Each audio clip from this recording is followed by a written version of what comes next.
उज्जैन में मुख्यमंत्री डॉक्टर मोहन यादव ने integrated command and control room का औचक निरीक्षण किया और सीएम हेल्पलाइन की व्यवस्थाओं का जायजा लिया। इस दौरान 2 आवेदकों से फोन पर बात कर उनकी समस्याओं के समाधान के लिए संबंधित अधिकारियों को निर्देशित किया।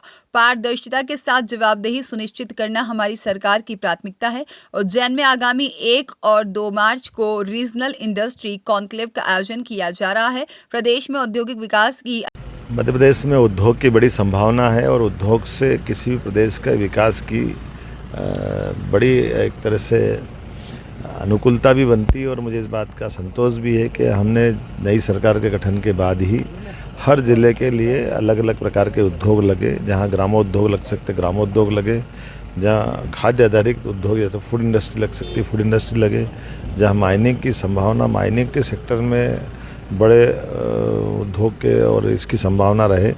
मुझे इस बात का संतोष है कि 1-2 तारीख का एक इन्वेस्टर मीट हम रख रहे हैं, जिसके आधार पर पूरे प्रदेश के अलग अलग क्षेत्र के जहाँ जहाँ उद्योग की संभावना रहेगी और ये क्रम हम केवल यहाँ उज्जैन का नहीं रहेगा, आने वाले समय में इसको भी बदलते रहेंगे।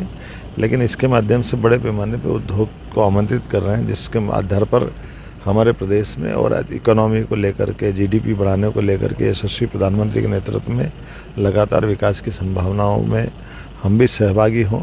मेरी अपनी ओर से अच्छा आयोजन की बधाई। देखो, शासन की योजनाओं का संचालन हो रहा है, विभिन्न विभाग अपने अपने ढंग से काम कर रहे हैं, तो ये फर्ज हमारा भी बनता है कि सडनली चेकिंग करें। मैंने आज अचानक सीएम हेल्पलाइन की चेकिंग की और 2 लोगों से अलग अलग बात की।